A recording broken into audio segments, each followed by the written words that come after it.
Welcome to the Commander Lab. I am Ken, And I'm PJ. and today we're talking about our three favorite commanders from the Foundation set. Now, I know there's some Jumpstart stuff, but we're not touching that, just the Foundation set. And PJ, you said there's not a lot to pick from. No, there is not. There's what, 10, maybe a dozen, I think, at most. So I think we're just going to go through three of our favorites each and see what you guys think about it. Leave some comments down below after we go through them. All right, PJ, you're going to go up first, so take us through. All right. First one we're going to go through Zimone Paradox Sculptor. 2 green and a blue. Legendary creature, human wizard. At the beginning of combat on your turn, put a +1/+1 counter on each of up to 2 target creatures you control. For a Simic, a green and a blue, and a tap, double the number of each kind of counter on up to 2 target creatures and or artifacts you control. This is one of the first ones I picked. It's pretty much generic Simic goodness. I don't think any of the commanders really stood out as bringing something new to the format. I think really the goal for Wizards of this set was to get a bunch of new players playing simple Magic, a bunch of reprints, just getting them involved in the game and going from there. So this is going to be a bunch of your usual Simic +1/+1 counters. Play your Kami of Whispered Hopes, play your Hardened Scales, your Mana Gorger Hydras, things like that. So I think this is going to be a very good introductory commander. Simic is very easy to play in my mind anyway. So I think this is going to be good for new players to get into the format.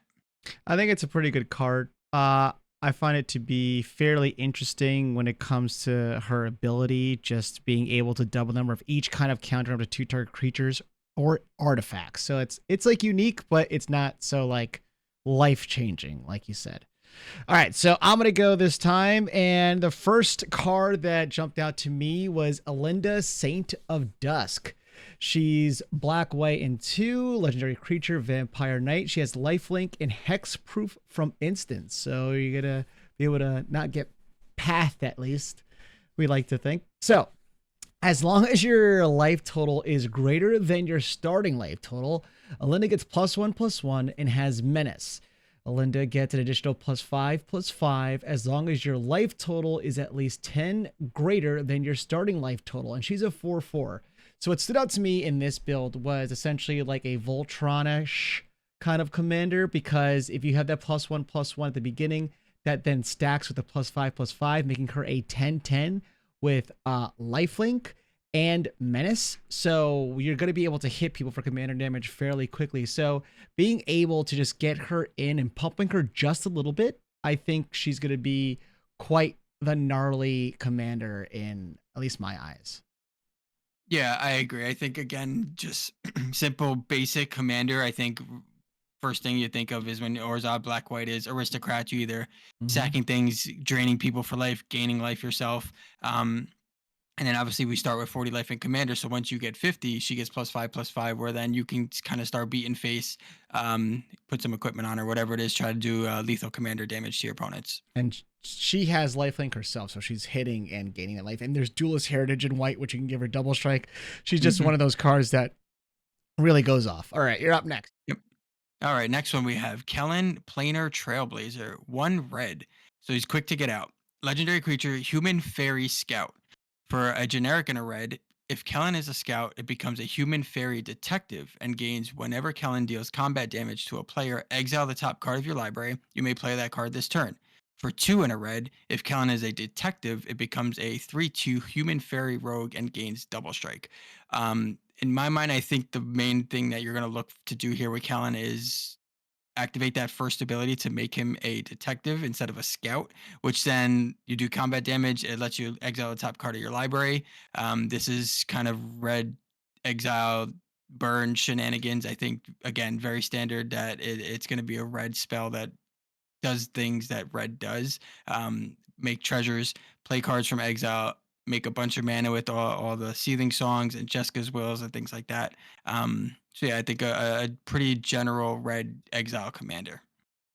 Yeah, I think it's a pretty interesting commander that it has to do so many transformations. Usually you don't see that in just red. Like the transformation stuff is usually for other colors. I always think of black, green, blue for like transformative kind of effects. But Kellen is interesting, like you said, for 1 red, quick to get out. All right, so my second one, it's going to be everyone's favorite. It's going to be Koma, World Eater. So it's 2 blue, 2 green, and 3 generic. So it's quite the big boy for 7. Legendary creature Serpent. This spell can't be countered, so shut it, blue. Trample Ward 4, and whenever Coma deals combat damage to a player, create 4 3/3 blue serpent creature tokens named Coma's Coil. So when you do damage, obviously you're going to create 4 of those 3/3s. It's similar to what the original Coma did with creating a 3/3 during everyone's upkeep. They just kind of twisted a little bit, and it's an 8/12. So it hits like a tank. Like it hits hard, and it's gonna create a lot of comas for this for your doing, I guess.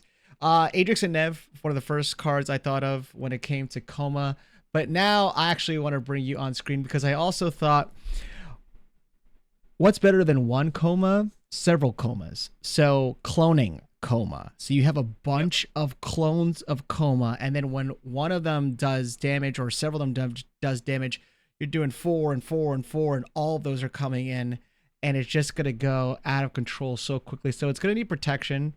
It's gonna need some token doublers, and it's gonna need a way to ramp into it quickly because it's gonna be one of those commanders that you kill on sight. Am I wrong? You are not wrong. And it's Simic, which is probably one of the easiest, Mm-hmm. again, color combinations to play. Green, you ramp so quickly. Having Ward 4 is very big. I think paying 5 mana just to try to Path to Exile a Coma, it doesn't seem like that's something anybody's going to want to do. So Mm-mm. if you get your Sakashima out to make your copies not legendary, whatever it is, you play your clones, I think swing, and then again you have your token doublers, doubling season, whatever it is. You make 8 instead of 4. I think this could get silly. He'll probably get out pretty quickly. Obviously, we Mm-hmm. don't have any more Jewel Lotus in the format, and Mana Crypts, but I think this you could still get out quickly because it is in Simic colors. Yeah, so if you see a coma on the table, run. But if you're playing coma, Adrix and Nev, clone this bad boy. Make sure the legendary rule is off, and also with those tokens, like rate of replication, make a whole bunch of those tokens. Then you could use Zuri's Predation to create tokens on tokens on tokens. It's just a token. It's wild. All right, PJ, you're next. All right, Loot, Exuberant Explorer. 2 generic and a green for a legendary creature, Beast Noble. You may play an additional land on each of your turns, and then for 4 generic and 2 green with a tap, look at the top 6 cards of your library. You may reveal a creature card with mana value less than or equal to the number of lands you control from among them and put it onto the battlefield. Put the rest on the bottom in a random order. Loot is a mono green, gonna ramp again. You're gonna play a bunch of lands. You're gonna play all your extra land spells. Your Dryad of the Elysian Groves. You're gonna play everything that lets you play extra lands. So then when you want to activate this ability, you get to look at 6 cards, and then you have 10 lands, for example. You're gonna put anything 10 CMC or less straight onto the battlefield. Um, I think this is good because you don't know what you're going to get. Your Mm-hmm. opponents don't know what you're going to get. So they have to figure out if they're going to interact, when they're going to interact, because you see 6, you could put anything in and they have no chance to respond to that. So I think this is just going to do mono green, ramp, play your land shenanigans. This could be a very good landfall commander. I think it's just another engine that you can use to substitute any of the other landfall commanders we already have. Mm-hmm. It's not strong in its own right, being a 1/4. I think it's really just going to be a toolbox card to help you ramp. And there's so much untapping in green you can do too. So you could have that effect several times in a turn and just cheat out big dum dums. Yeah, Loot was one of those cards that was fairly interesting to me, but it's kind of expensive for that ability. I mean, we are talking what, 2 green and 4 for that ability. Yeah, so it's 6. So Yep. yeah, it's a lot. And then you have to untap on the pay. So in 2 turns, or 1 turn rather, if you want to use its effect twice, you're paying 12 unless Yeah. you can deduct that ability cost. And at that Yeah, point, it's like, is it worth it? it's a mono greed worse Kinnan, because Kinnan you don't have to Yeah. tap. You can activate Kinnan multiple times without having to tap it. I think again you look at the top 5 for Kinnan, you look at the top 6 here for Loot. I think if you want to get a little bit excess or crazy with it, you play a bunch of lands, you reveal the top 6, you show an Eldrazi, maybe you put the Eldrazi in. I just, it's again the commanders. I don't think that was the point of Foundations, was to give us new things. I think this was to get everybody to play the game how we currently play it and make it easy for new players. And get big dum dums out on Yep. turns like 4 or 5 because it's green. Yep.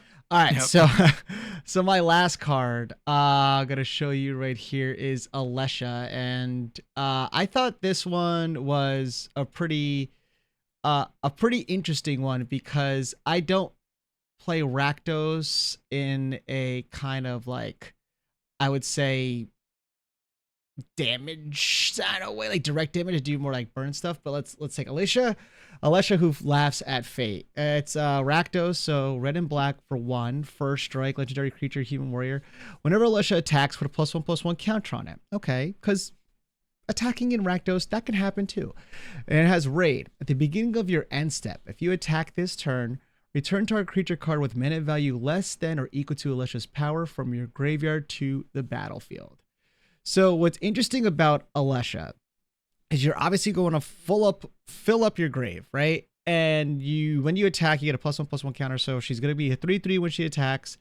You got to pull something from the grave that's going to be at least hefty, because you want to make that worth it. But at the same time, now I'm curious. I think cloning her too would be a good idea. Like, I keep going with this theme of clone, but there's like the one from Doctor Strange where the legendary rule doesn't apply and stuff like that. There's like a Twin Flame or The something. Mastermind. Yep. Yeah, the Mastermind, and like stuff like that. So you can have that effect multiple times, and then you can just pull a whole bunch of stuff out of your graveyard, which I think would be good. So like, so you want to clone kind of, or at least have a token that comes in and doesn't die immediately. Helm of the Host. Yeah, Helm of the Host. Go to combat, like make a copy of her. Yep. And also you want a lot of like juicy ETB effects on small creatures too. So it could be like a what's the guys, like a Gary can come out and you can keep doing that. You know what I mean? So it's like a sack, kind of bring from the grave, ETB effect, clear the board a little bit, do some damage before that even happens, and fill up your grave, fill up your grave, fill up your grave. And it has first strike. So it's like, it's interesting enough that you can take it in different directions, but it's also narrow enough where you know that graveyard can't be ignored. So I think it's a pretty powerful card, and for 3, it's pretty good. I think. What are your thoughts? Yeah, I think this is maybe one of the best 3, I guess, from Foundations. Again, there's only 12, like I said, Yeah. but I think this is one of the better of the ones. Again, it's Rakdos Reanimator. And it's good because Raid says if you attack this turn, doesn't mean that Alesha had to attack. Mm-hmm. Obviously, you have to attack with her to get the +1/+1 counter. So you want to maybe do some other shenanigans to make her power stronger. By the time you get to your end step, then you get to bring something big back. Mm-hmm. Again, you play your Buried Alives, you play your Reanimates. It's your generic Rakdos Reanimator type of deck. Your Faithless Lootings to fill up the grave. Maybe you throw a little bit of black self mill in there to self mill. Mm-hmm. Again, I think it's straightforward. I think it's something that's easy to learn, and I think again that was the point of Foundations to begin with. Yeah, and even if you like throw a Sir Conrad, you get a little ping when the creature gets out of the graveyard because you're moving it and stuff like that. Like you could do a lot of like silly things with these cards. I mean, like you said, none of these cards are inherently super powerful. I think Zimone is very powerful. I also think a coma is ridiculous, but you know, you have to pay the cost for it in Alondra. If those were the top 3 of the Foundations, I think those would be it, right? Yeah, I think I agree. I think looking at the rest of them, the Niv Mizzets, that's Is It. I think that might be the best one. It's not something that I play. I think Niv Mizzet, he goes infinite with the other Niv Mizzet. So I think it's just something that could be more of a competitive type of deck. Yeah. But I think for the most part, all the cards that they introduce as commanders for this set are easy to learn, easy to pilot, easy to build, going to get new players involved, going to get old players maybe to just try something that they haven't tried before. Mhm. But I don't think any of these are going to be at the top of EDH Rex, uh, the top commanders weekly or monthly list. Yeah. Maybe ever. I don't think so either, but it's, yeah, they're good mid-range commanders, I think. I feel like, again, Alenda, I don't even know if she needed to have Menace in there. You know, just lifelink +1/+1 and then +1. That's 10 lifelink. You know what I mean? Like, you don't even need Menace, but it gets you through. And it's just very interesting. And the coma thing, we knew he was going to be a problem. The loot, I feel like has potential. Zimone, I think, is his powerhouse. Kellen can be good because getting card advantage is always good. So again, a lot of mid-tier stuff, but not like awful stuff. So I think we can agree on that. But what we think is good might be different from what you think is good. So tell us down below what you feel are some of the best commanders from the set. Now, again, we're not doing Jumpstart, PJ, because I know you wanted to. Yep. There's some good And cards at Jumpstart. I think that's where they put the better commanders. Maybe we should do another video and talk about some of those. Yeah, coming we'll up pick soon. like one or two. I think the Golgari one that we both thought was like a really Yep. cool one had like Death Touch to make snakes and stuff like that. But that's another video for another time. Anyway, thank you for joining us in this video. Please leave a like. And also, if you can subscribe, it'll mean a lot to us. I am Ken. Thank you guys for watching. I am PJ. And go out and play. We're tapping out. See ya.